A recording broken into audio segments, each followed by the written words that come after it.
마 대표와 한 회장의 로맨스. 이번에 드디어 이루어진다는데요. 천천히 다가가기로 한 직진남 한 회장.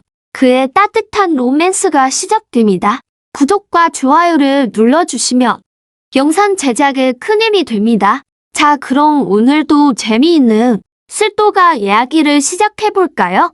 이번 화에서는 한동석 회장의 두 번째 고백에 이어서 4명의 시동생들의 반응이 줄줄이 이어질 것 같습니다. 한동석 회장은 마 대표에게 고백했지만 철저하게 외면받고 실패했지요. 지금껏 턴턴대로의 인생을 살았던 한 회장에게 열흘을 꼬박 기다린 후에 받은 대답이 거절이라니. 그동안의 마 대표의 태도는 무엇이었을까? 고민도 잠시, 화가 나서 참을 수 없는 지경이었습니다. 지금은 여유가 없습니다. 아무래도 아닌 것 같아요.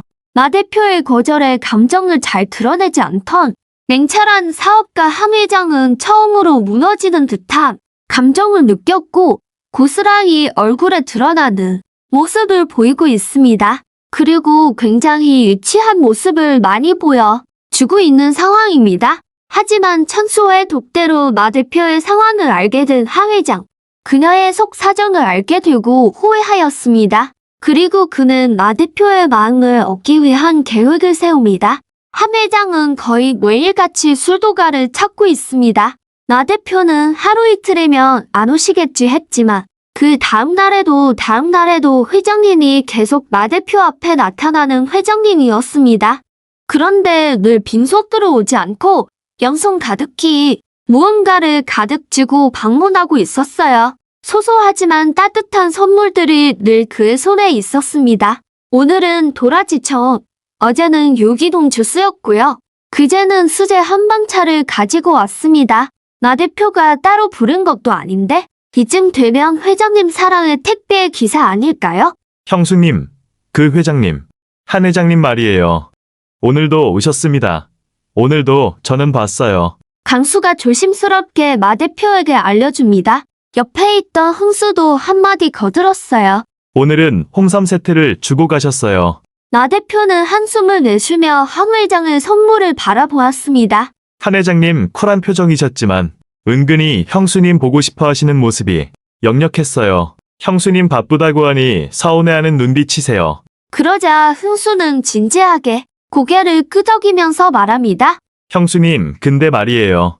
한 회장이 눈빛을 보면 요즘 소주 광고보다 더 짠해 보입니다. 그 당당하고 거리낌 없는 사람이 뭐가 아쉬워서 라고 생각하던 마 대표는 뭐라 할 말을 하려고 하다가 입을 닫았습니다. 한편 회장은 자신의 이런 모습이 낯설기만 합니다.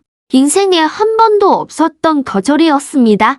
누구든 원하면 가질 수 있었고 누구든 자기 말에 거역하지 못했는데 저 작고 귀여운 여자는 마음을 뒤 흔들어 놓고 그래서 다가가니 도저히 안 되겠다고 거절하는 것도 모자라 사사건건 회사에서 보이는 것은 또 뭔지 너무 미운데 그러다가도 이렇게 다시 그녀가 보고 싶은지 한 회장은 몇십 년 만에 찾아온 살랑거리던 봄바람에 맥을 못 출 정도였습니다. 정말 알다가도 모르겠군. 한 회장은 저녁 노을이 지는 창밖을 보면서 싫다는 여자 뒷공무니를 쫄쫄 따라다니는 자신의 모습이 어이없어 슬쩍 웃음이 났습니다. 30여 년 전 강민이랑 예명으로 가수 활동을 할 때도 이렇게 가슴이 뛰지 않았는데 마광숙이란 여자는 대체 뭔지 노을이 진 예쁜 하늘을 비추는 창문에 젊은 날에 패기 넘치는 자신이 서 있었습니다. 이 감정은 다시는 갖지 못할 거라 생각했었는데 봄바람 같이 살랑거리는 마 대표가 한 회장의 마음속에 폭삭 들어왔습니다. 마 대표, 당신은 정말 대단해. 거절을 막 당했을 때는 울림을 받은 거라 생각했었습니다. 그렇기에 아주 기분 나쁘고 불같이 화가 났었죠. 그런데 술도가의 상황을 알고 나니 한 회장은 더욱 그녀 곁에서 도움이 되고 싶어졌습니다. 한편 이 둘을 놓고 회장님보다 더 속 터지는 분이 있었으니 바로 조력자 천수입니다. 형수님께 부담 주고 싶지 않아서 이 말씀 못 드렸는데 한 회장님 정말 진심이세요. 함 회장과 같은 군부대 출신인 천수는 함 회장과 저녁을 함께 하더니 해외 수출 업무에 전력을 다하다가도 이따금 나 대표의 마음을 흔들어 놓았습니다. 네, 저도 알아요. 하지만 지금은 저는 술도가만 생각하고 싶어요. 천수는 형님인 장남 장수가 술도가를 얼마나 아끼고 운영했는지 누구보다 잘 알고 있었습니다. 장수 씨 떠난 지 얼마 안 됐습니다. 그렇기에 마 대표에게 고마우면서도 한편으로는 미안한 마음도 들었어요. 천수는 마 대표에게 조용히 말합니다. 형수님, 혹시나 우리가 신경 쓰인다면 우리는 전혀 신경 쓰지 않으셔도 됩니다. 우리는 형수님의 행복을 많이 생각하고 있고 또 응원합니다. 그리고 오히려 상대방 인물이 함 회장님이라는 것에 저는 마음이 많이 놓입니다. 같은 군부대 출신으로서 저는 그분을 믿을 수 있어요. 그는 언제나 강직하고 진실한 사람이었어요. 그날 저녁 한 회장이 술도가를 다시 찾아옵니다. 그런데 이번엔 아무 선물이 없었어요. 두 손은 텅 비었지만 눈빛은 진실된 마음으로 가득 차 있었습니다. 마 대표님, 중저음의 목소리. 마당에 있던 마 대표는 그의 중저음의 목소리가 들려올 때마다 쿵쾅대는 심장이 두려웠었습니다. 자꾸 찾아오는 게 부담스러우시죠? 특유의 젠틀한 미소를 묻는 함 회장을 보며 나 대표는 괜히 심술을 부리고 싶어졌습니다. 조금은 그래요, 회장님. 그래도 저는 매일 오겠습니다. 회장님 지금 뭐 하시는 거예요? 혹시 아직도 화가 많이 나셨어요? 아니요. 마 대표 옆에 내가 있음을 알려주고 싶었습니다. 혼자만 감당하지 말았으면 합니다. 마음이 준비될 때 그때는 꼭 받아주십시오. 나 대표는 그 말에 고개를 숙인 채 아무 말을 하지 못했습니다. 하지만 그녀의 입꼬리는 조금 올라가 있었던 것도 같았습니다. 그리고 가장 눈치 없는 흥수는 형수님, 한 회장님 나빠 보이지 않으신데요? 흥수는 또 이렇게 말합니다. 형수님 입꼬리가 올라간 것 같아요. 천수는 눈치 없는 흥수의 그 말에 진짜 당황하지만 오히려 통쾌하다는 표정으로 말했습니다. 흥수야, 그걸 말하면 어떻게 입 닫아. 한편 밤늦게 마 대표는 하 회장으로부터 메시지를 받았습니다. 오늘은 많이 들이댄 것 같아 죄송합니다. 마음이 또 없었습니다. 내일은 초콜릿 들고 갈게요. 나 대표는 한참을 그 문자를 바라보다가 최근에 받았던 하얀색 원피스를 다시 꺼내 보았습니다. 함 회장한테 돌려주려다가 다시 가져온 원피스이기도 하죠. 그 옷을 꺼내서 무릎 위에 올려놓고는 작게 읊조립니다. 그의 선물이 이렇게 많이 쌓일 때마다 많이 고맙긴 하지만 장수씨 어떡할까요? 고민이 깊어지는 밤 술도가의 막내 강수는 최근에 만난 장미화를 보면서 뭔가 이상한 기분을 자꾸 느끼고 있습니다. 장미애가 자신만 보면 굉장히 애처롭게 보는 것도 그렇고 독구타기 행패 부리던 날이 계속 마음에 걸리기도 하고요. 무엇보다 엄마와 같은 눈빛이나 그런 따뜻한 관심을 받아 본 적이 없는 강수이기 때문에 그런 장미의 행동은 강수 마음속에 어떤 여파를 남기게 합니다.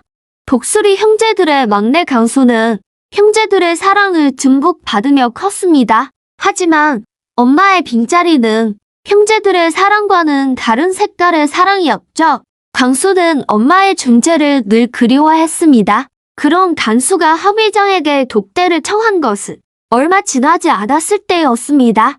회장님 형수님한테 떨어지셨으면 좋겠습니다. 강수의 독대 요청도 놀라웠지만 그의 용건이 마 대표에 직진하고 있는 자신에 대한 경고라니 짐짓 놀란 함 회장이 강수에게 묻습니다. 왜 그러지? 내가 뭘 실수했나? 강수는 고개를 푹 숙이며 조용히 말합니다. 부담스럽지만 긴장된 표정으로 자기의 의견을 말하기 시작합니다.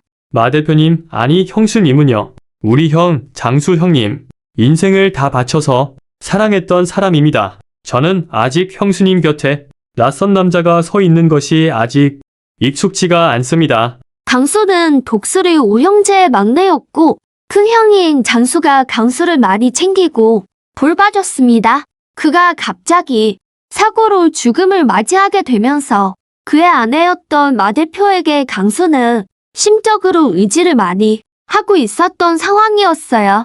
그건 와중에 한 회장이 나타나서 마 대표를 사랑한다고 고백을 하고 있으니 뭔가 자신의 가족을 뺏길 것만 같은 느낌이 들었던 강수였습니다. 한 회장은 조용히 강수를 바라보았습니다. 그 말이 그저 단순히 막내의 욕심으로만 보이지 않았던 까닭이었어요. 무엇인가 다른 원인이 있을 것 같다는 생각이 강하게 들었습니다. 그리고 강수가 말하는 게 본인의 진심 100%일까 하는 의심도 들긴 했습니다. 왜냐하면 최근에 만났던 같은 군부대 출신인 천수나 흥수, 그리고 범수와 강수까지 이 4명의 시동생들은 마 대표의 행복을 빌어주면 빌어줬지 앞길을 가로막을 것 같은 인물은 아니라고 생각을 했습니다. 그렇기에 오히려 강수의 이런 행동이 한 회장의 의심을 사게 했습니다. 알았네. 자네 얘기는 일단 생각을 해보지. 여기까지 오느라 고생했어. 한 회장은 쓰도숨을 삼키며 강수를 돌려보냈습니다. 집으로 되돌아온 강수는 자기 행동이 너무 과한 것은 아니었는지 고민에 빠지게 됩니다. 그때 전화벨이 울렸습니다. 강수는 누군가에게 말하기 시작했어요. 회장님, 저랑 약속하셨죠? 독수술도가 우리가 지킬 수 있게 도와주신다고. 강수가 얘기하는 익명의 투자자 회장님은 바로 신라주조의 독고탁이었습니다. 그리고 그 전화를 마 대표가 우연히 듣게 됩니다. 응? 회장님, 강수가 무슨 얘기를 하는 거지? 실은 독고탁은 익명의 투자자로서 강수에게 지속적으로 접근을 해오고 있었습니다. 소정무를 통한 계략은 이미 실패를 했고, 그렇다면 내부 인원을 통해서 술도가를 장악하고자 하였어요. 그리고 가장 어리숙해 보이고 술도가에 애정이 많으다 어린 강수가 주요 타겟이 되었습니다.